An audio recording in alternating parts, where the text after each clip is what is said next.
What's good, YouTube? I'm extremely humbled, honored, and thankful to have this interview today. When I think about my journey over the last few years, a person that has been, I would say, a soldier, a friend that is, man, he prays for me, he encourages me, he supports me, he guides me if I need advice. He's the type of person when you're on your journey that is always going to be there for you. Today, I want to introduce you to my friend, Maurice Jones, who has an amazing story, and I can't wait for him to share. What's up, family? How you doing? Excellent. I'm thankful to be here. Very humbled and honored that you would ask me to just share and, just have a conversation among friends. Man, thinking back throughout the years, I've been blessed to watch you grow in this industry. And I think a lot of people have been through what you've been through. And to see you go through it and then elevate to where you are and then be mentoring and inspiring and encouraging other people, man, it's a blessing to see. Thank you so much. Yes, it's a pleasure. I live by, giving what I have, whether it be, my time, my gifts, my talents, to try to better somebody else, because, I only get to keep what I can give away. And so I try to live by that, regardless of what it is. For sure. All right, before we get started, I want to say welcome to everyone that is joining us. I like to start this out by seeing where everybody's from. So I know I'm going to say this. So for my people in the States, put your area code in the chat so I can do a few shout outs. And for my people overseas, let me know what country you are representing. Let's see, we got Jupiter 1000X Ice 757. We got Chapel Hill NC. Somebody put their zip code in there. What's up, Adam Lett? I said area code. Y'all put zip codes in there. Now, shout out to Adam. I appreciate that. That's my boy from school. Oh, dope. JCC in the house. Yes. Hey, I see some 913s and some 816s. That's a lot of 913s. Local love. Sometimes when you do these things, you don't get much love locally. So much love to all of those that are here in town. I'm humbled that you took the time out of your busy schedule to join in and join us. Yeah, they came out here to support you, man. You are a inspiration to many, and the people that are watching this and will watch this will understand why.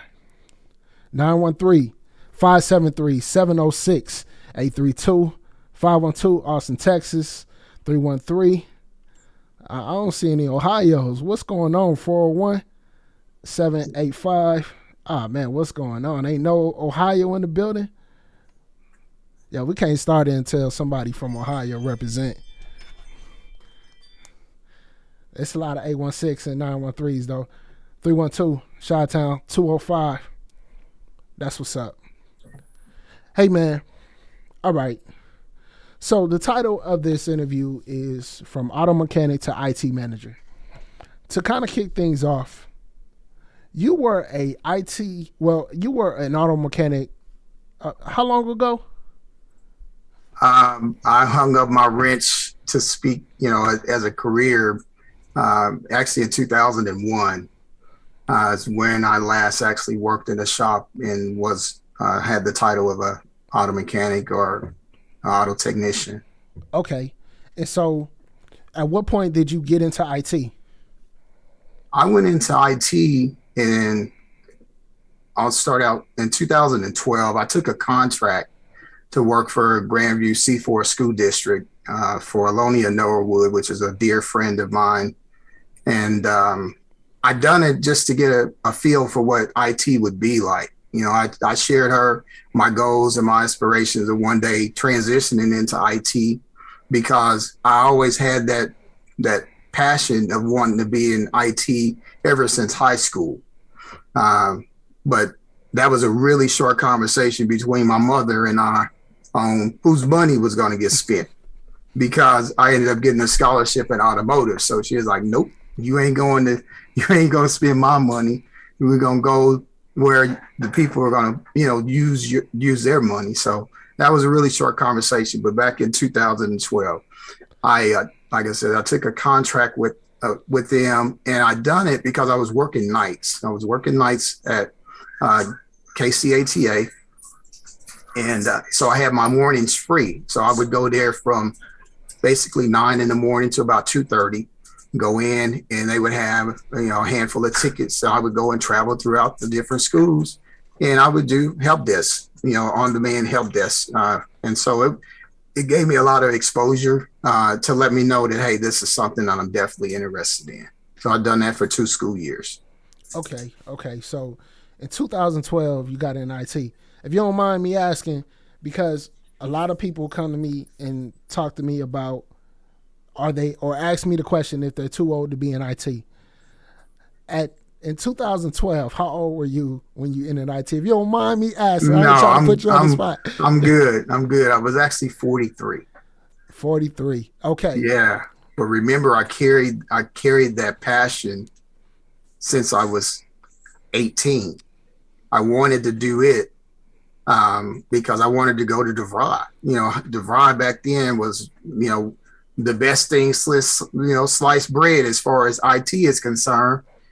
So I wanted to be a part of that because I've always been able to work with my hands, and I've been blessed with being able to do that at a very young age. And so that's what I felt like I wanted to do. But again, Mom trumped that and said, "You're going to go to automotive technology and do that thing." So that's what I ended up doing. But, looking back now, God knows what he's doing. We're going to talk about that. We're going to pause right there because I want everybody to soak this up. In 2012, he was 43 when he entered IT. And then we'll talk about when you became an IT manager and how that transition worked. But before we do, we have 64 people that's viewing. Thank you all for joining us. If you could do me a favor, go ahead and hit this video with a like. And if you haven't already, share it out on your social media content, on your social media platforms, because this video is going to help other people as well. So back to talking about your journey, Maurice. Yes. Everything comes full circle. Yes. You wanted this, but it's funny how in life we may want something, but God has another plan, and he's going to give it to you, but it doesn't always come when we want it. And that is exactly true.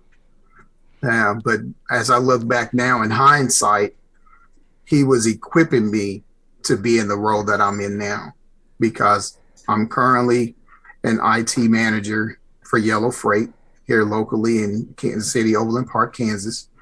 And it's for a trucking industry. So I spent 30 years of my career in fleet management. Half of my career, I was an auto mechanic. For 15 years, I was an auto mechanic. For the other 15, I managed people within those shops. So now here I am, an IT manager for a trucking industry, a trucking company that's been in existence for over nearly 100 years. And here I am, little old me, being in this role to be able to lead an organization that has over 30,000 employees.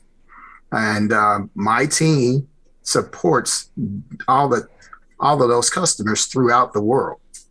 Right here locally in Kansas City, I have 8 people on my team that I couldn't do my job without.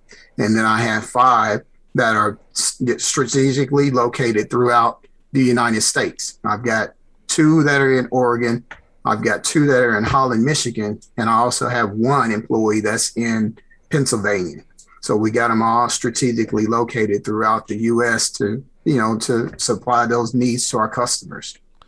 Man, so I want to dive into, where you are now, but I want to go back. Okay. So once you got into IT in 2012, did you immediately start working at that point, or how long did it take for you to actually land a job? Um, like I said, I done a contract for 2 years for the Grandview C4 school district. So school years 2011 and 12, and then 2012, 13. But like I said, it was just a contract. So once that those 2 years were over, that contract was terminated. But the thing is, when I done that, it wasn't necessarily for the money. And some people, sometimes you have to do that. You have to put yourself in position to where you can acquire the skills that you need to be able to transition into where you want to go. So sometimes you may have to take that hit, you know, and not worry about the dollars at the beginning, because later on, if you put the time in and get those acquired the skills that you need, the money will come later. Right, right, right. That's a very true statement. I think the best growth opportunities for my career have been when I went after the opportunity rather than the money. Yes. Just want everybody to soak that up because it's a lesson in that. All right. So at the age of 43, you were 2 years Yes. into your first role. What did you do after that? I was still working for KCATA as a technician supervisor, a shop technician supervisor. And so in 2016, sometimes things happen. And I ran into my first job loss of my entire career. I was released from employment there. Long story short, there was some things that happened that I didn't particular want to support. Right. And so I spoke out. And sometimes that will, sometimes it will cost you. But you gotta, if you don't stand for something, you'll fall for anything. And so, once I was exposed to what was happening there was no way that I could continue working as if I hadn't seen it and not say something. And so I became a whistleblower. And when I done that, like I said, later on came the consequence. People don't want you around, when you expose expose what they're doing, especially when it's not moral or ethical. And at that point, I wasn't comfortable there anyway, because I couldn't continue to support what I saw. And so, like I said, it led to me losing my job. But again, when I think about that whole scenario, again, God knows what he's doing, because I looked at that career as that being the end all be all. I had finally feel like I had gotten to a place in automotive technology to where I was making more money than I had ever made in my entire career. So I was looking at that position as if I wasn't going anywhere.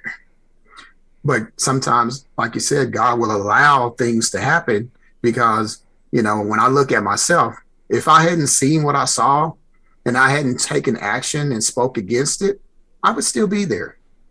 So we wouldn't have this conversation about how I transitioned from automotive technology to information technology, because I probably would have still been there and I would have been very comfortable with the role. That is such a lesson, because oftentimes we're in jobs and positions and things go against what we stand for, but we need a paycheck or we're dependent on that position. I think the fact that you are a man of faith and that you're able to trust God and stand on that rather than depend on a position, that his plan is greater than anything that you can believe or, think of and see with your own two eyes. Exactly. And so when that happened, literally, they brought me in and basically said, "Hey, Maurice, at this time, we're going to let you go." And, I didn't fully understand their reasoning. A lot of times when people release you, they will give you documentation. At the point when they released me from employment, I didn't get any documentation. And so I was like, that's okay. But that same day, I mean, literally within the hour, to be honest, I went from there and I went to the Full Employment Council, which a lot of us just refer to it as the FEC. I went straight to their office and I said, hey, I just lost my job. I want to see what I need to do to put things in place so I can transition from where I am now to go into go into information technology. Right when that happened, I mean, like I said, within the hour, I was at the FEC going to transition from my 30-year career in automotive technology to see this opportunity now as me going into information technology. So I didn't let any dust settle on my feet. I went there. They told me about this program that they had for information technology. I went through all the necessary training that they had me go through, and I was able to qualify for, it was basically a sponsorship to be able to go to Centriq Training for A+. And so that's how I transitioned from that role and got started into this new journey. Man, before we talk about your journey at Centriq, shout out to Centriq Training, Andrea, and everybody over there. Russ Mundry. Yes. Can you tell everyone what the Full Employment Council is and kind of talk about that? Yeah, I'd love to. Full Employment Council is a great non-for-profit organization that is designed to be able to help people that are in transition, whether it be a job loss, whether it be, hey, I'm just wanting to transition from one career to the next. They have skilled professionals that are there at your disposal to be able to assist you with that journey. They will put resources in your hands. If you need clothing, they have people that will sponsor you to get the proper clothing that you need for interviewing. And so I used every resource that they had available to me to make this transition happen. And so I'm very thankful for those that are here locally at the Full Employment Council that have given me a hand. I still try to reach out to them from time to time. And similar to what you're allowing me to do now, Dewan, is that because of what I've done, even there at the FRC, the FEC, I guess they put me on to where I could actually go and speak to the board and tell them about my journey and tell them about how the FEC was pivotal in me getting to where I am today. And their services are free? Yes, they are free. Are they just focused on IT or other career fields as well? No, it's any career path. But in my case, I just focused on that area. But yeah, they provide services for any career field that you may choose to venture into. Okay, I'm gonna put this in the link in the chat real quick. I'm gonna see if I can find it. It's one in every city, but is it every city or every county? How does that work? Or is it just local to KC? I believe it's based on county. Based on county? Okay. I'll put the one for KC services in the chat for the people that are local here. There it is. Yeah, they have them strategically located, just like here in the Kansas City metro area. We have at least 4 or 5 that I can bring to my remembrance that you could utilize. Okay. So yeah. Awesome. Thanks for that, man. Now, after you go through the Full Employment Council, they set you up through Centriq Training. Can you kind of talk about that journey and let's talk about what Centriq Training is? Oh man, another incredible learning institution, Centriq Training, um, is basically designed to put you on a fast track to go into information technology.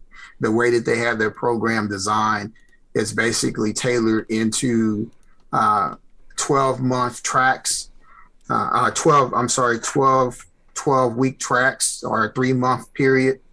And man, you would think that you wouldn't learn as much to transition into IT in that short of time span. But you and I both know that they have that system down to a science. They have 2 programs now where they have one located right here in the Kansas City metro area. They also have one branch that is also in St. Louis, Missouri. Yeah. But man, a big shout out to those from Centriq Training that have poured into me to help me to become the man that I am today in IT. Full disclosure, I'm also a graduate of Centriq Training, and they helped me get my career, I would say, turned around or whatnot. And the thing I've never been big on like boot camps, but the thing I like about the Centriq program is that they genuinely care about your career growth. So you go through this program.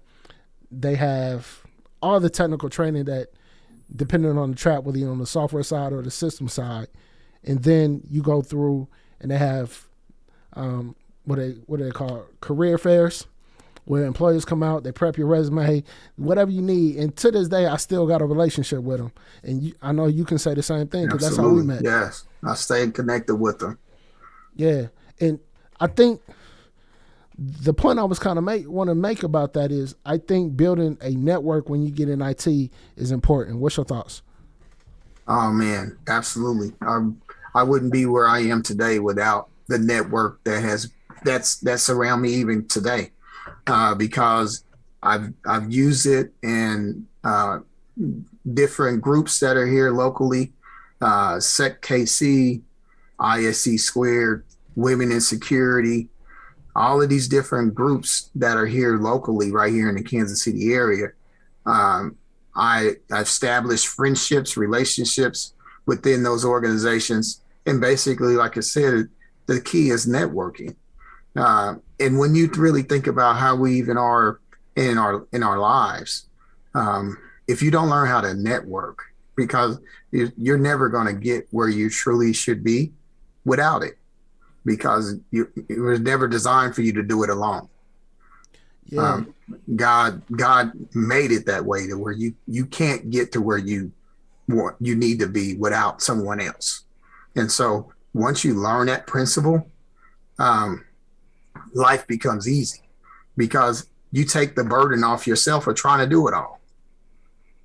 Because when you have a network, you have people that are strategically placed around you to help you get to where you're going. And once you share with people your vision, your goals, your dreams, you'll be amazed on how many people will get excited just because you shared with them and they want to take part. They want to be a part of something that's happening. And so I found that to be true even in my career, just sharing even with you. When we went to Rye, in 2018, you just don't know how many things that happened within that, that little conversation that we had, over dinner one night. I started going back to Johnson County Community College, JCC, to get my degree in liberal arts. December, I got 2 more classes. I'll be graduating with that degree. I remember when we sat down and talked, he was like, dude, I was telling you just about, where I wanted to do within IT and how I wanted to learn and grow.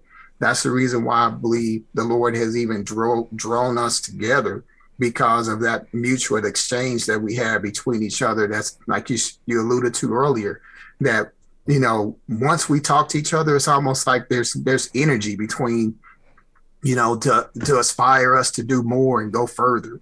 And so from that conversation that we had that night, I came up with my reasons why I'm doing what I'm doing now.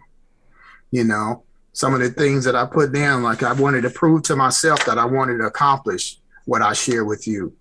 I wanted to push myself because I just didn't want to accept what life was given to me, but I was wanted to be willing to work for it. I wanted to prove that I wanted to provide a better future for my wife, my family, my kids, and my generations to come. I wanted to have, wanted to live a long life without any regrets. And I wanted to inspire others to challenge themselves to accomplish the same goals that I did. These are things that came out of that one conversation that we had for dinner. Man. You done that, Dewan. You challenged me that day because I told you I wanted to go back to school. And you was like, dude, do it. If you don't do it 3 more years, 3 years are going to pass anyway. So you might as well go ahead and do something and accomplish something along the way. Man, so it's here I am with 2 classes left, bro. It's 3 years later. Because of a dinner conversation that you said, dude, let's just go eat. Let's wrap. Hey, man, we got to give people the full context of the story. So, all right, we met. I spoke at Centriq, and I happened to be speaking at Centriq one time, and we met and connected, right? Mm-hmm. And at that time, you were in a position. How long were you in that position? Or you want to talk about the title in that position? Yeah, sure. Yeah, I was in a role with an organization. I was an IT support technician. Basically, it was my first job that I got after graduation from Centriq Training, and so I was there. And basically, I had IT help desk role. I had some system admin responsibilities. I kind of wore a bunch of hats. And so, and it was, a small organization, but it was exactly what I felt like I needed at the time because I wanted that exposure to whatever I could get my hands on. Mm-hmm. And so, fast forward into 2018, that night. At that point, we had several people transition into roles. Mm-hmm. We had several system admins that had came on board, and for some reason or another, they either left by choice or they decided to go a different route. And so, at that point, I think it may have been 3. Systems admins that had came through, and I know that you and I had spoke, and I was like, man, the systems admin's role is coming up, or now it's open, and you've kind of been spoken to about it, but things hadn't quite materialized. But I was still very optimistic that out of all of these opportunities, that one day, I would be given. I felt like I had proven myself within the organization. So I felt like I at least had the opportunity. I felt like I had put myself in a position to at least be offered the opportunity to be the systems admin there.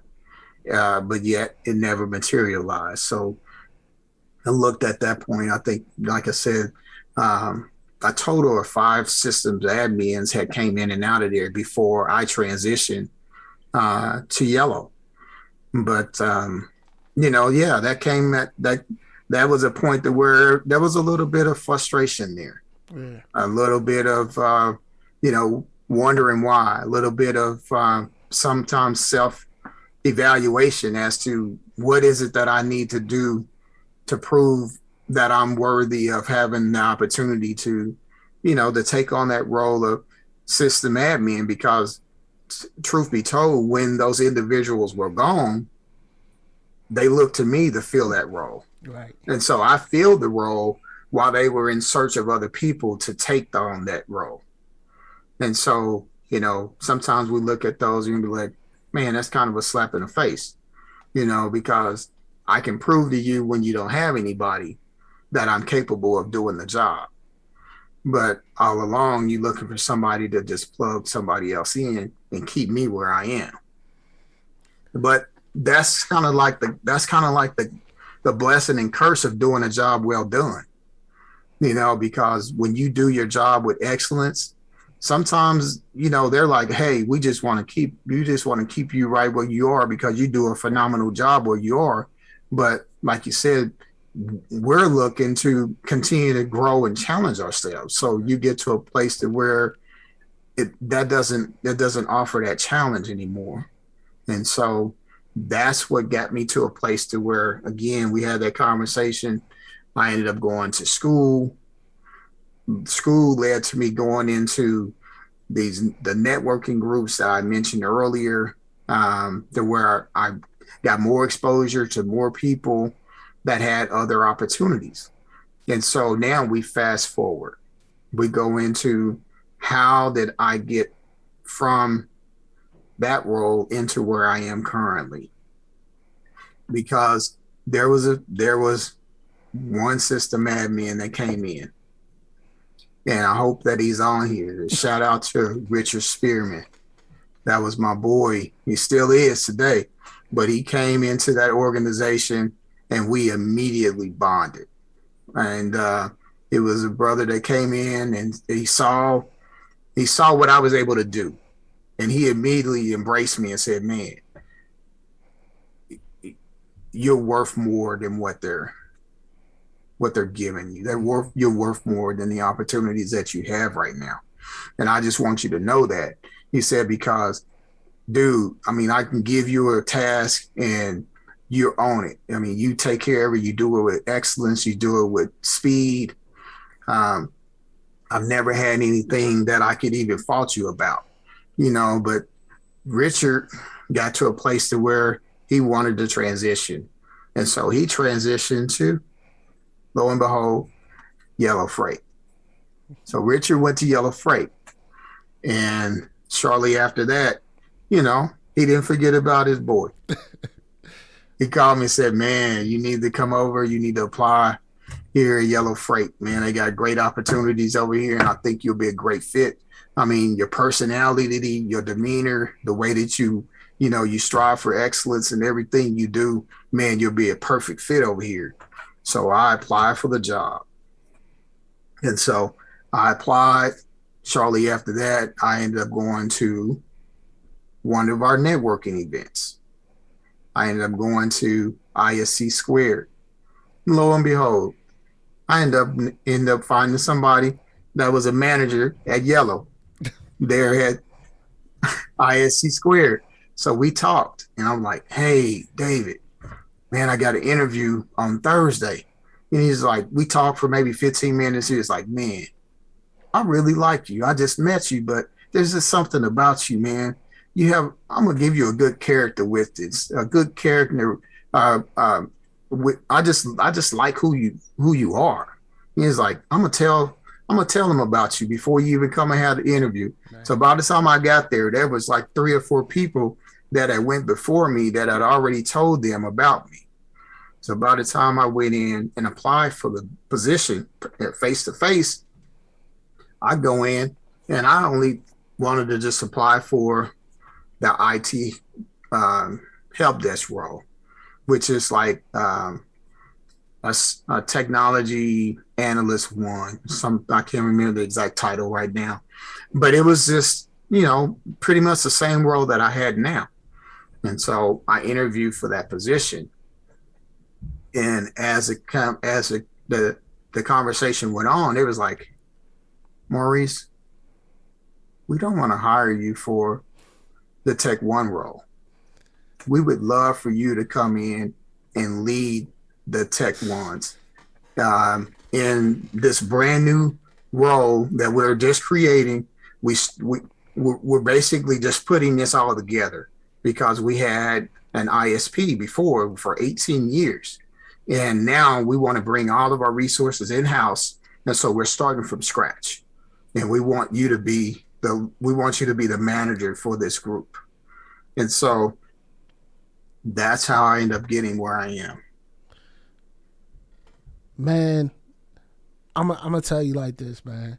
Somebody in the chat said, "Look at God," and that's a true "look at God" statement. Like, look at God. I'm gonna tell you like this, man.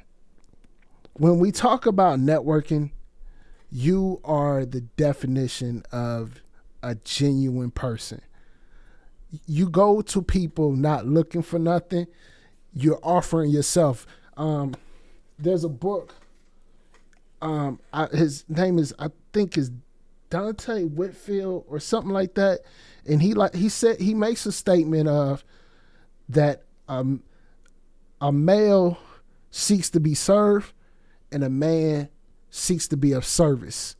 And when I look at you, bro, you are all about the work and the service. And before you even got there, God had already opened the door because your work spoke for you before you even entered that room. And that's inspiring, man. Amen. That's inspiring. Like, yo, like I said, I'm very humbled. I'm very blessed. And at this point, I would be remiss to mention to a dear person that's in my life that was my number one cheerleader, person that has been my main networking partner. She is also known as my wife for life. Her name is Ruby Marie Jones. And I'd like for her to please come over here and peek in the camera real quick. Let everybody know who my heart belongs to. Look at her repping with her. And you see what I'm representing? And I would like to give this to my husband. Thank you, Devon, for featuring him. For sure. Thank you. Hey, I love y'all. I just want y'all to know that. We love you too. Yeah. I'm very proud of Maurice. I am very proud of him. I just thank God every day. And, I always say it's by the grace of God, but, I've been sitting here listening to the interview, and the thing I kept thinking is, in the roles that we play today, it's just always a good thing to always reach back and grab and bring somebody with you. Yep. We have to remember that in our future times, especially with what's going on right now. We know that we are in places where we are mentors and we don't even know that we are mentors, but keep doing it. IT is an awesome field.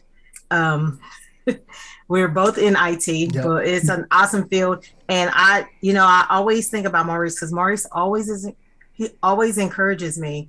Don't let what you're currently at be a hinder to where God wants to take you. Mm-hmm. So we have to keep that in mind, especially when it comes to studying. Because some of these tests, y'all, it's not hard. I mean, it's not easy. They are hard. You don't have to but you can do it. And you have to put the work in. You cannot fake your way through some of these CompTIA tests. Everybody in IT that you cannot. There's no way faking me through it. Yeah. But I am very proud of him. I'm proud of you, Dewan. And I'm just going to step out and let you finish your interview.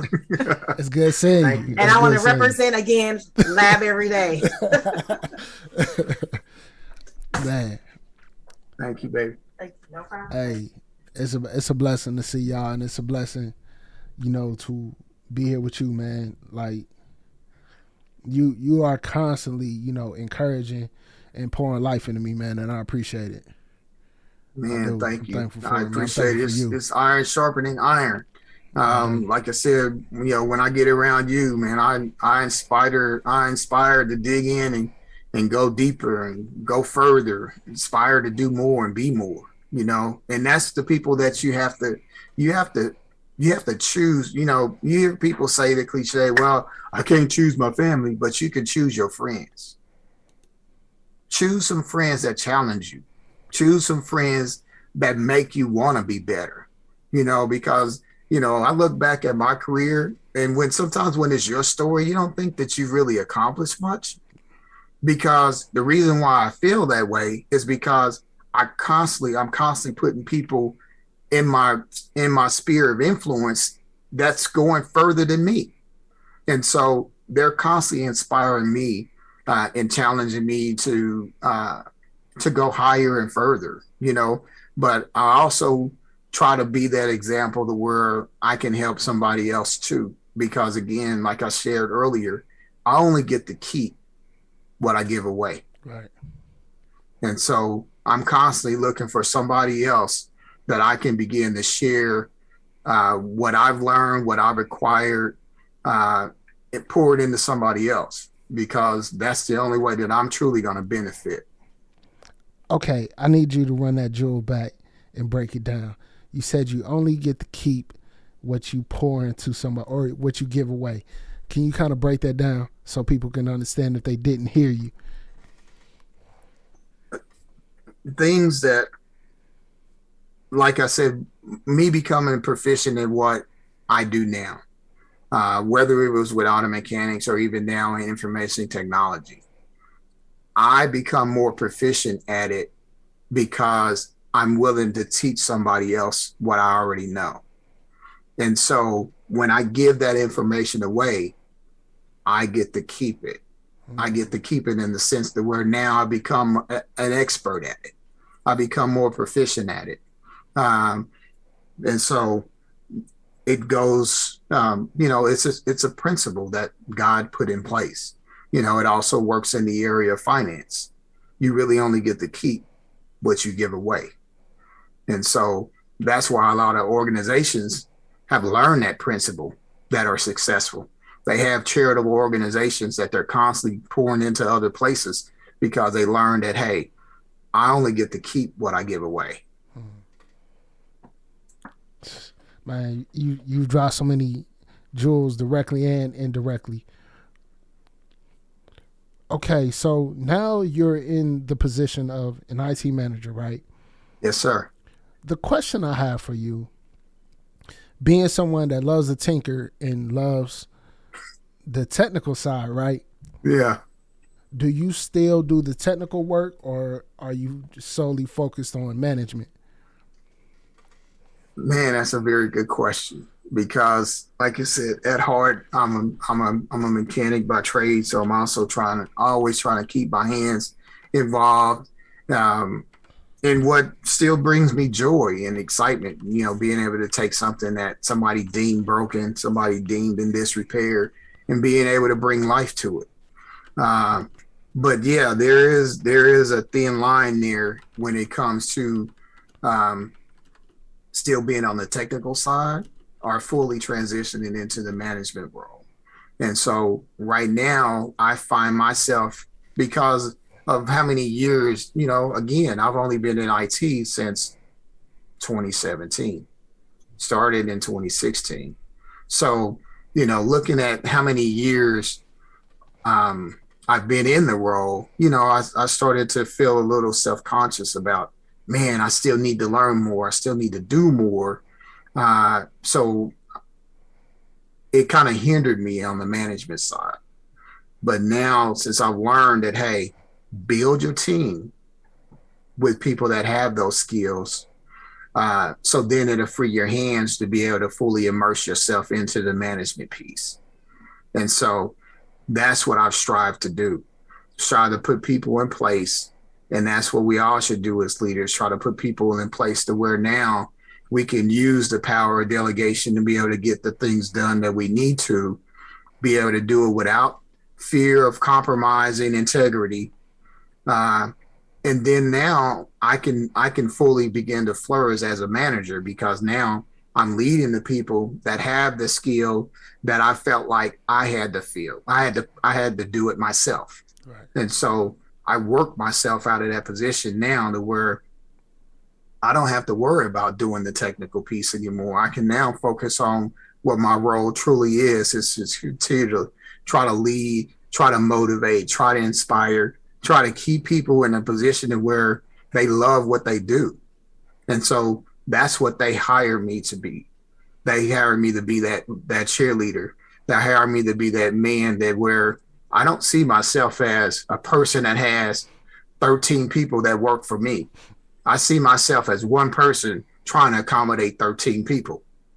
And so, I lead by example. I try to lead by serving others. I was actually speaking to one of my friends about this earlier, and I hope he's watching this interview, because I think a lot of people face that problem in tech when it comes to being a leader of people versus being technical. You know what I mean? Mm-hmm. So how Yeah. did you make that decision to only focus on one or the other? Or, well, we know how you got into management, but how did you make the decision to just focus solely on management, even though you got that position? The way I was able to do it, like I said, the key is to get to a place to where you feel comfortable in the people that you have to do those jobs. If you now, if you have, like you said, some concerns in that area, yeah, you will tend to want to fall back on your own skills, because now you're trying to do it all again. But you gotta build that team, even if it requires you training them, so that you feel confident that they have the skills that they need to be able to take that technical piece from you.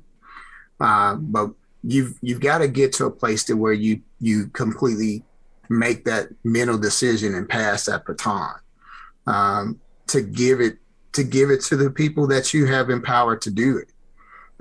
Because if you don't, after a while, it really begins to speak toward something that may be going on with you, to where you may have some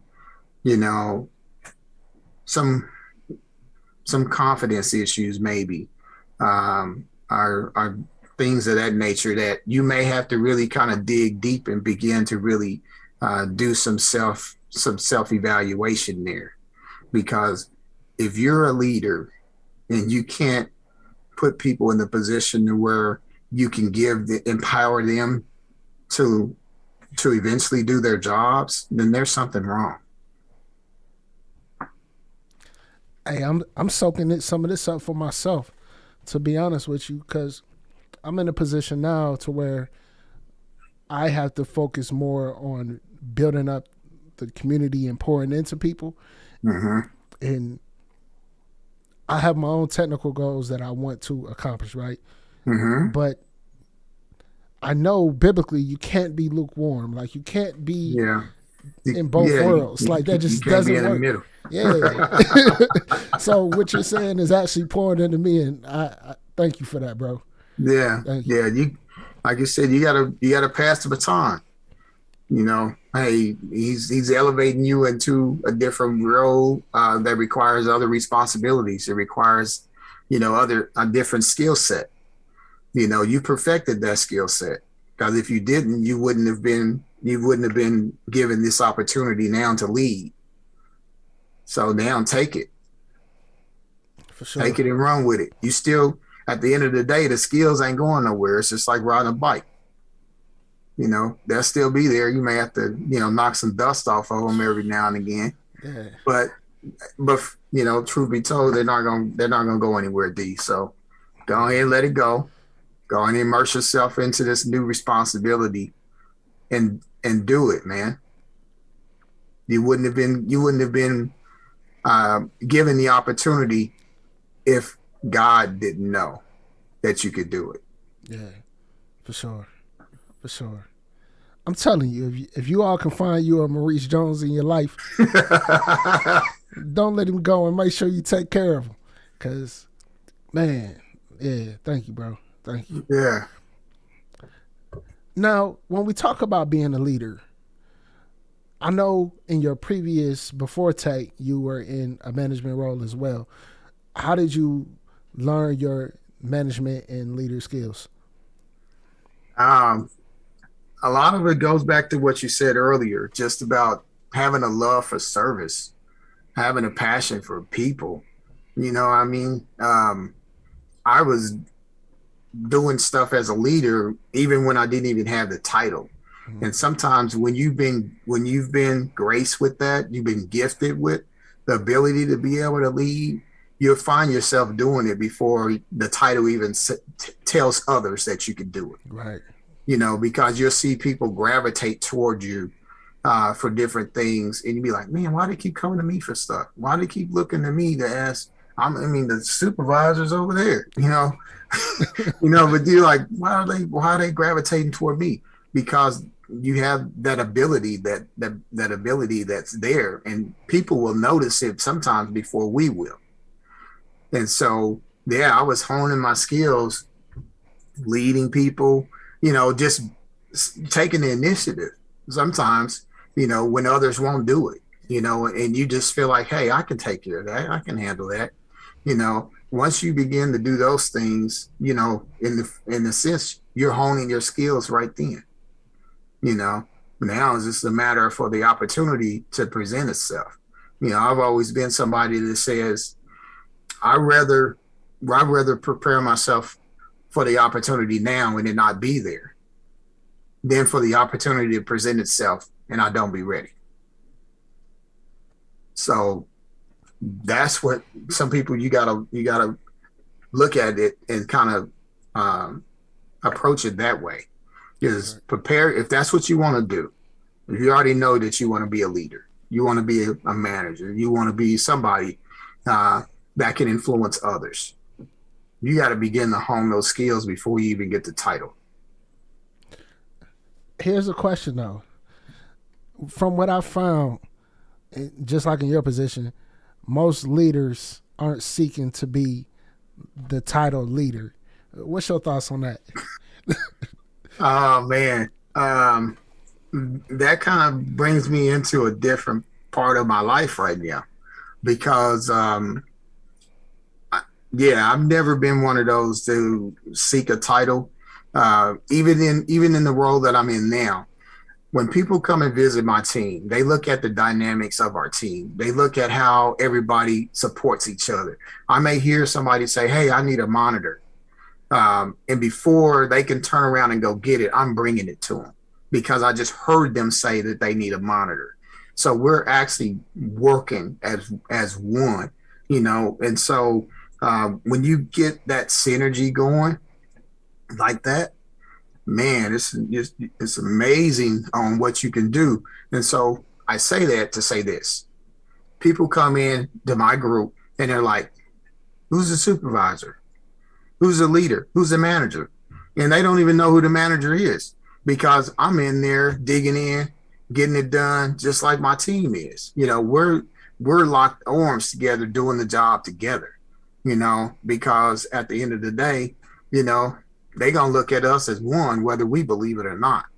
And so my team has to tell them who I am, because I'm in there serving just like they are.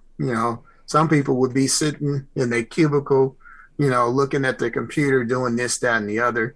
But I'm in there, I'm engaged, involved, connected with the team, just like everybody else. Man, that's an interesting approach. That's kind of like when I was in the military, I had some sergeants that I served with that were the same way. They're in there, they're constantly building and serving their troops to ensure that the troops have everything they need. They're so busy, paying attention to what's going on, not micromanaging. Just let's put it this way: when you build a relationship, it's not micromanaging. When you have no relationship, it's micromanaging. That's my thoughts on it. I mean, what's your thoughts? I completely agree. And that's what I strive to do as well. Like I said, when I alluded to earlier, I don't see myself as a person as managing 13 people. I see myself as one man trying to serve 13 people. And so the way that I do that is I spend time with each and every individual. I call them a chat. I normally have just a chat, and it's designed to where we don't talk about work during that chat. Since I have people that are throughout the United States, I have 1 week that I talk to people locally, and it's about 30 minutes per person, but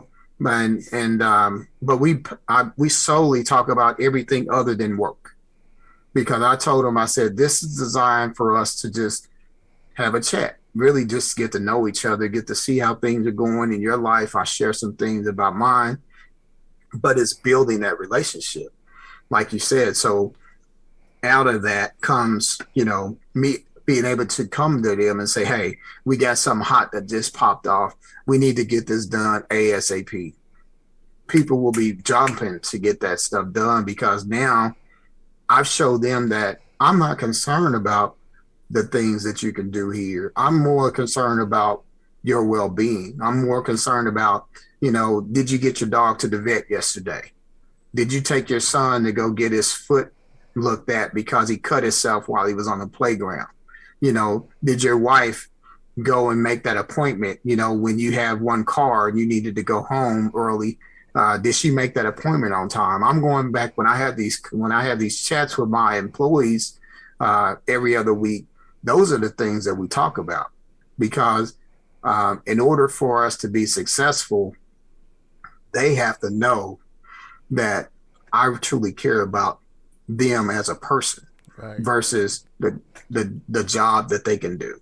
And once you show people and demonstrate to them genuinely that that's what you're about, people will run through walls.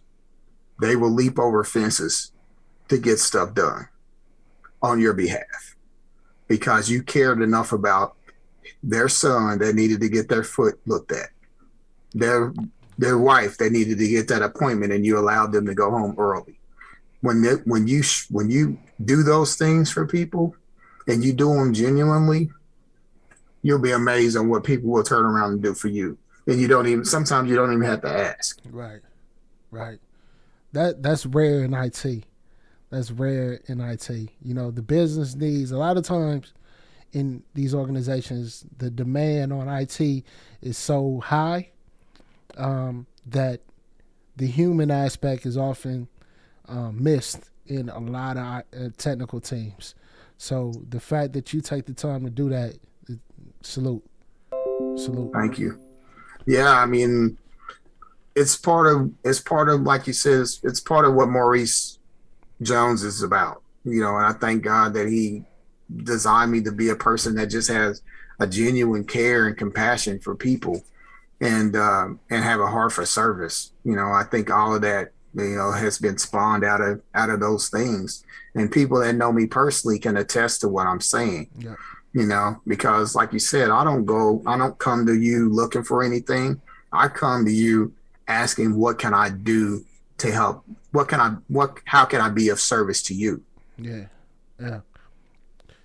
Here's a question I have though, with where we are in the world, a lot of teams are virtual. How do you build that morale and build those relationships in a virtual world? Again, like I said, I intentionally made time to where we have those one-on-one sessions, just me and them, every other week, because of the size of my team, I can do my remote staff on one week and I'll do my local team the opposite week. But I purposely, intentionally set aside time to connect with them. And so individually. And so during the week, we have what I call a team huddle, just like it is in football.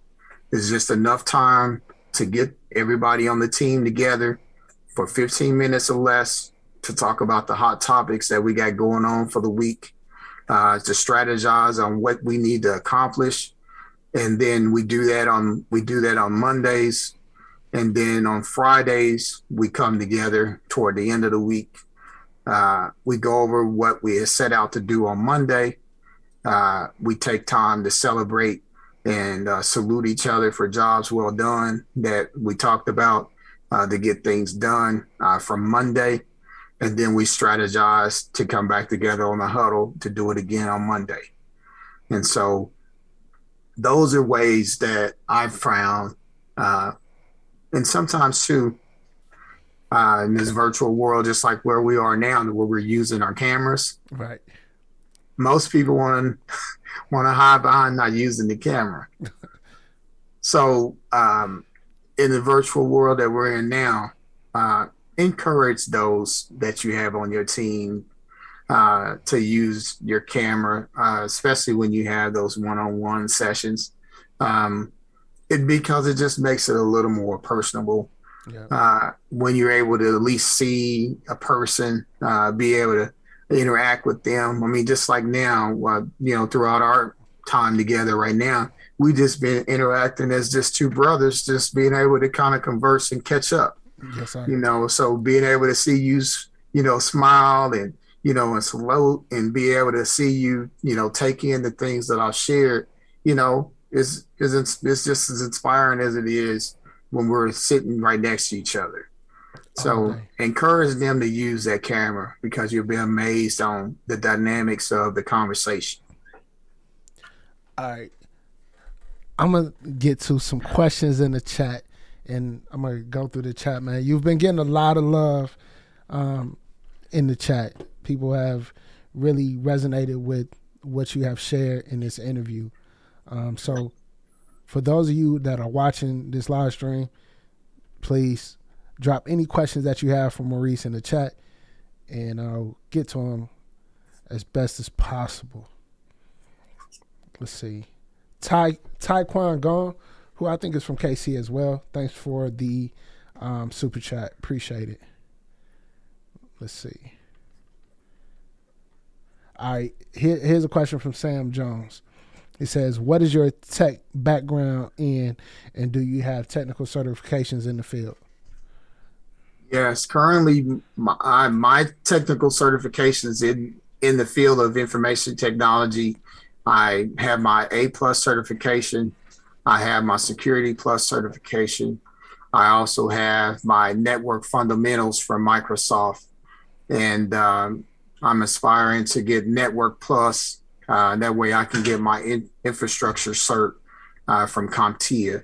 And now in my management role, I'm working on now to try to work on getting my ITIL certification on the management side. Okay.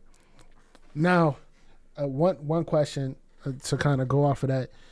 A lot of people believe that you have to have a degree in order to be an IT manager.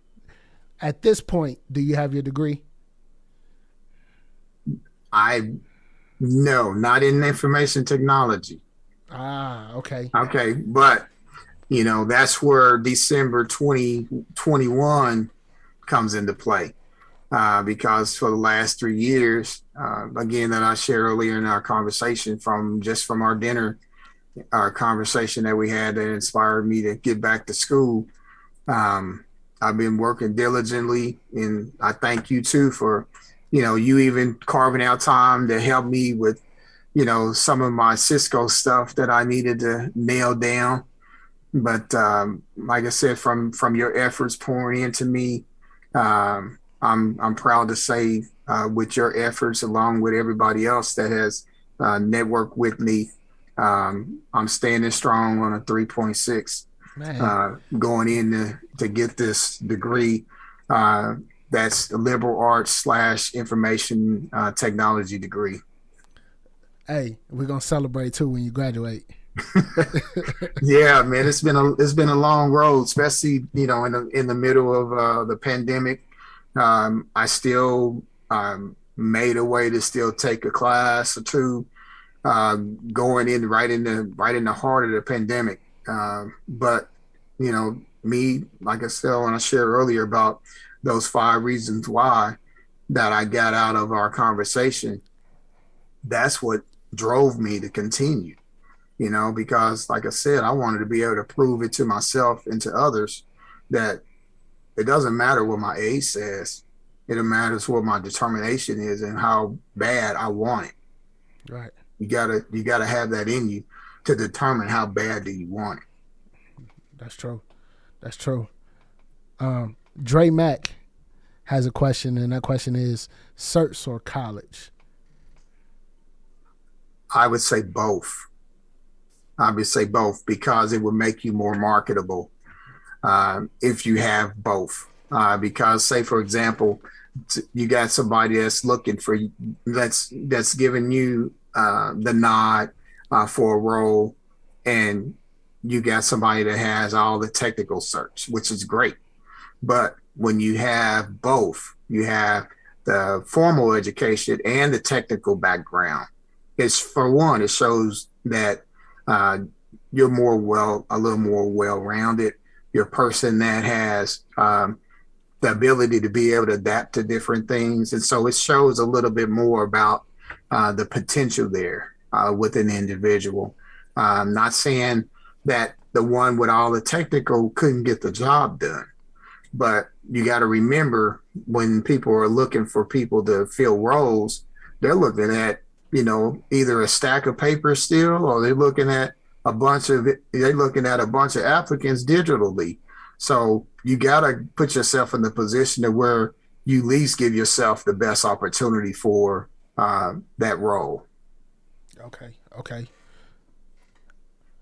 Victor Alvarado says, best of luck on your certification, your Network Plus, and your ITIL. Yeah. Mr. John Calvert says, hello, nephew. All right. Thanks. Appreciate it. Family in the building. So here's a question from Mr. Rigor Mortis. I have a bachelor's in IT and a Security Plus. I have not been successful, so now I'm getting the CCNA. Is that good enough? I would say it is. And I would encourage you and say what you do have is enough. I would say it's just been some of the people that just haven't really seen, you haven't really presented it enough to get that opportunity. I would say dig a little deeper and continue to put, there was times in my career before I got this role where I was coming home and putting out 5 resumes a night, because I just wanted to get that exposure to where people would finally give me that opportunity. Right. And so sometimes we're just not, as we're saying, you're not sowing enough seed, because eventually it'll grow if it hits the right soil. So, put more out there. Man, on top of that, like we're in a new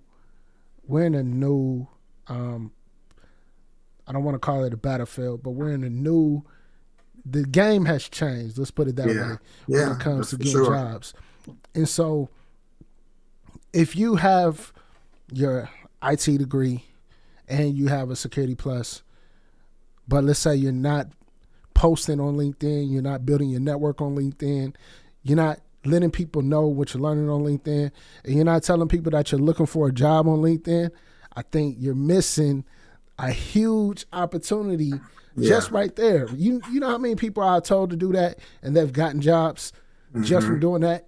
Because let's say they connect with me on my network, I share it. They connect with you on your network, you share it. Now you have, rather than applying for one job, you have so many people that are seeing you and your skill set, and you're being shared by people that, let's say you build a relationship with Maurice and he can vouch for you, or myself or someone else, and now you have this network that speaks for you when you sleep. Right. Yeah. And so I use those avenues. I did mention those earlier when I talked about the actual person-to-person networking groups, but I also use LinkedIn. I also use, it kind of slips my mind now, but all those other different avenues to be able to, like you said, put my resume out there. I use Monster. I've used different ones. Like I said, kind of lose me what some of the names are, but those different avenues that are available to us right now, use all of them. Glassdoor, it kind of comes to mind now. Right. So yeah, I've used all of those to get to where I am. For sure. I'm gonna take a couple more questions because I don't want to keep you all night. All right, so here's a question from, let's see. Let me see. Tia Craddock Richardson said, "Go, cuz." What's up, cuz? It says, "All right, man. I appreciate this. Appreciate this love, man. I'm humbled that people carved out some time to be to be a part of this. I really truly appreciate it. May God bless you for, hopefully something that's been shared that encourages you, inspires you, motivates you to keep going, and to accomplish what, I believe you could do. You just have to put yourself in the position to make it happen. It speaks for you, man. How much you pour into people, and they want to, encourage and give it right back to you, just like you've been saying. I appreciate it. I really do. Yes, if you can feel my smile coming through the camera, like I said, I'm truly honored and humbled at the same time that people would take the time to listen to me. All right, so I got a question from Lenora Calvert. Is that your auntie? Yeah. Okay, shout out to auntie. This question is, what word would you say that helped you to stay positive on the road and not give up to reach this point in your journey? What word? Right.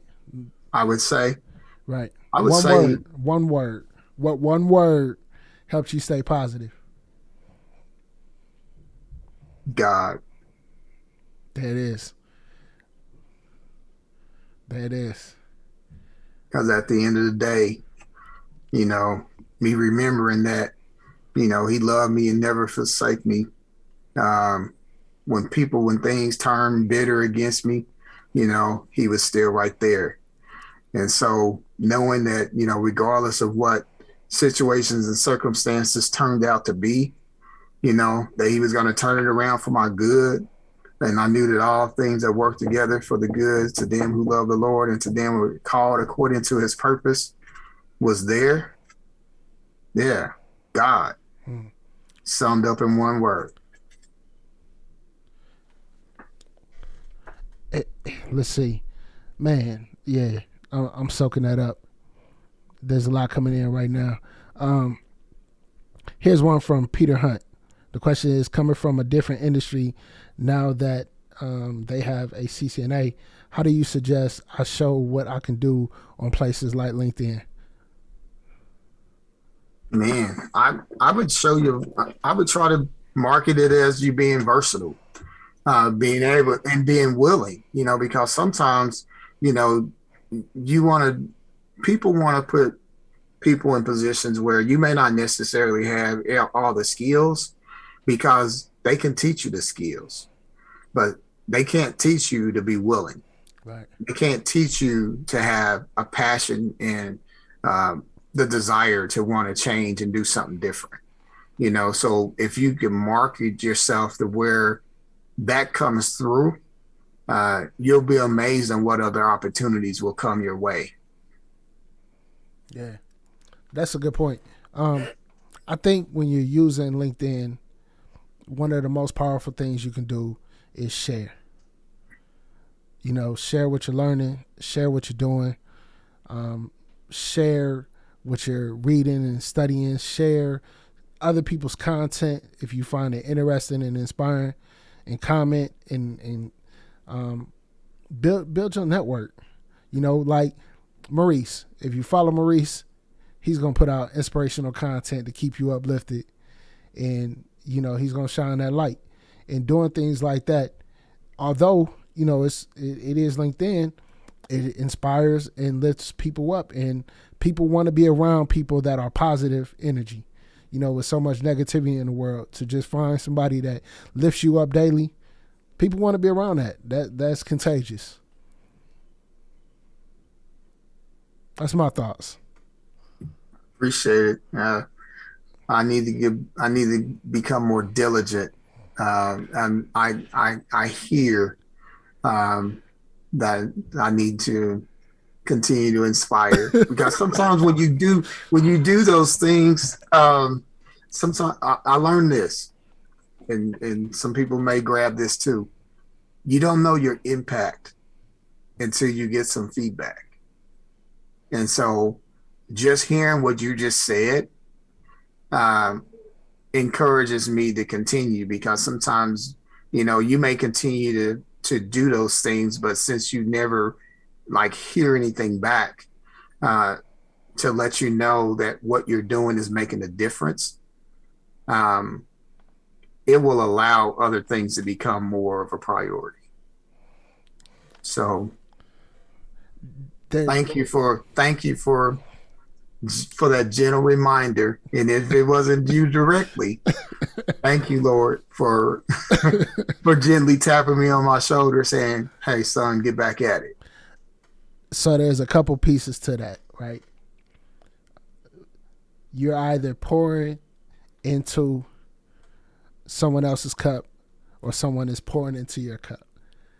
Mm-hmm. And so when you're constantly putting out that positive energy in social media,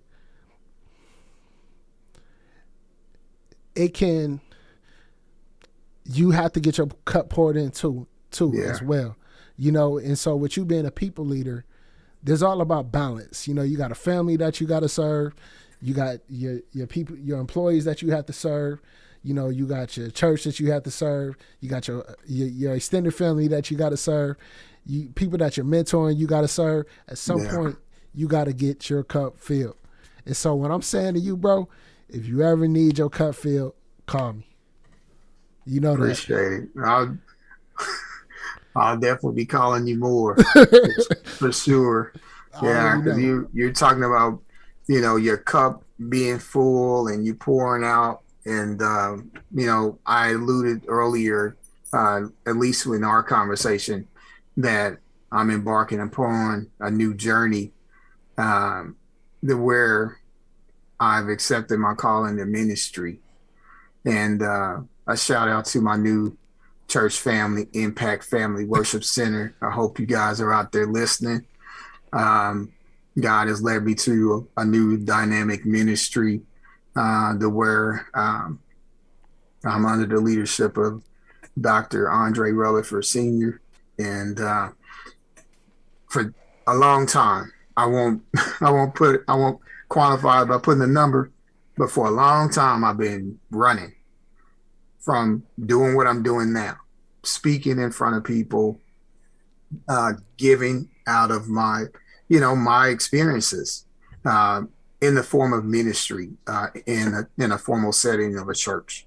I've always known it. I've always had it in me. I've done eulogies. I've done Bible studies and things of that sort, but I've never seen myself as a minister.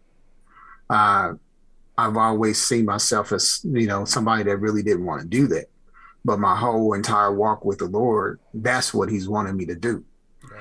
And so I finally got to a place to where I'm saying, okay, Lord, I've served in every other auxiliary that I could possibly serve in, and I'm still not happy. And so I'm at a place now to where I have fully surrendered, fully accepted that call, to be able to give back in this form of being able to share with people. And Dewan, again, God knows what he's doing. I wouldn't have done anything like this any other time. But, he uses all different things and different opportunities to be able to equip us and prepare us for what he has for us next.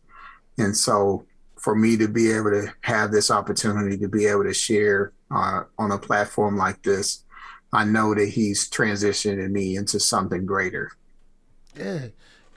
When it comes to leadership and when it comes to the journey, a lot of times we go through things in life and it can seem like a long road. We can be running in all of this. But just like you getting in IT in your mechanic career and you being in the freight business previously, right?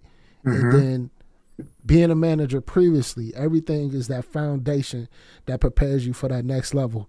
So you may think you've been running, but all you were really doing was getting stronger and prepared for this next leg up in your life. You know what I mean? Building that foundation, building your core. And so now you can serve and lead effectively the way he wants you to. You know what I mean? Man, I appreciate that. Yeah, that hit right here in the ticker, bro. Man, Yeah, because I needed to hear that for real. Because like I said, sometimes, especially when you believe, like you said, you've been running, a lot of times we'll condemn ourselves and think that we're a failure because we haven't truly uh, stepped into what we've had a glimpse of, you know. But hearing what you said and saying, hey, remember, just like it was with your other career, this is another facet of what he's doing with you. And so it just took this long for him to get you to a place to where now he's ready for you to be placed. And so to hear that coming from you, like I said, is very inspiring. I appreciate it. for sure, man. I think as people, we often look at what's down the line, where other people are in their journey, where we think we should be, and not look at where we are and look at what we're going through now and appreciate how far we've come. Mm-hmm. You know what I mean? Yeah. It's weird how it's so hard to be in the present and be thankful. You Man, would think, every day you wake up, you will be thankful like, man, I get to live again, because so many people don't get that opportunity. You know what I mean? Man, I wake up, like you said, with an attitude of gratitude every morning. I mean, just for the opportunity that he gave me to be able to open my eyes, because there's somebody in the world that didn't have that opportunity. Right. You know, they laid down with sight, and this morning they were without sight. Are people that laid down and hurt, harm, and danger surrounded us constantly.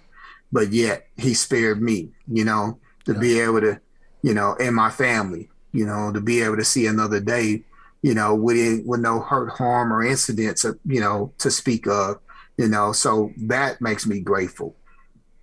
Having an opportunity to be able to get up and go to work, is something that I'm grateful for. So, if you don't have an attitude of gratitude, just take a moment and reflect on where you are, what you have, the people that are surrounding you, and, you can foster that if you don't have it. Because, there's a lot of things to truly, truly be thankful for, especially in this day and time. I like that, to foster that, because what you're saying is that, and my grandma used to always say this to me, because when I was younger, I would think about, well, yeah, I'm thankful for waking up this morning, but, you know what I mean? There's always a but after that. you know what I mean? And she would always say, Dwayne, stop giving all these butts away. She, you know what I mean? She was like, there is no but. Just be thankful. The thankful, and leave it at that. And so, yeah. Hey, man, this has been a great interview, Maurice. We have to do this again. I would like to, I don't know, maybe do something to where we get our families on and talk about balancing life, and, because both of you all are in IT. So I think that'll be a great conversation, how you all balance that dynamic and how you all encourage each other on this journey. Because like your wife said, these certifications could be really hard. And then, the challenges that we face in the workplace can be difficult as well, Right. I totally agree. So, yeah. But before we get up out of here, is there anything that you want to say to everyone? Man, again, first, I'd like to say thank you for carving out time out of your busy schedule to be able to hear and listen to little old me, just having the opportunity to be able to share like this is very humbling, but yet rewarding, that someone saw your story as valuable for you to be able to share, and for people to be able to know that, hey, if I was able to do it, you can do it too. Don't let your age be a determination on what you decide for yourself. Only let your motivation be your guide, because again, we shared earlier, I was in my late 40s when I transitioned into IT, but I've always seen myself as a person that has been a lifelong learner. So continue to aspire to learn and grow, challenge yourself. Again, put people in your networking, in your sphere of influence that will aspire you to go further, become better. Like I said, looking at my career and listening to other people, it always inspired me to do more, because I felt like I still had so much more to attain, but yet I've attained a lot more than what I had even realized, because I've always had people in my corner that inspired me to continue to grow. And so I would challenge you to do that, because again, you can't pick your family, but you can pick your friends. And when you look at your life, you're gonna be a snapshot of the 5 people that you spend the most time with. So my advice to you is find some people that you really want to reflect and let them be your main influences within your life. Because when you pick the right people and you pick people that you want to aspire to be like, then you're going to truly be something special. And there you have it. Thank you for that. And thanks everyone for tuning in. If you have not already liked this video, please do. Consider subscribing to my channel. And Maurice's contact information is in the description of this video. Reach out to him, connect with him, tell him thank you for the interview, and give him some words of encouragement and all that good stuff. We thank y'all for tuning in, and we'll catch you on the next one. Peace. Thanks.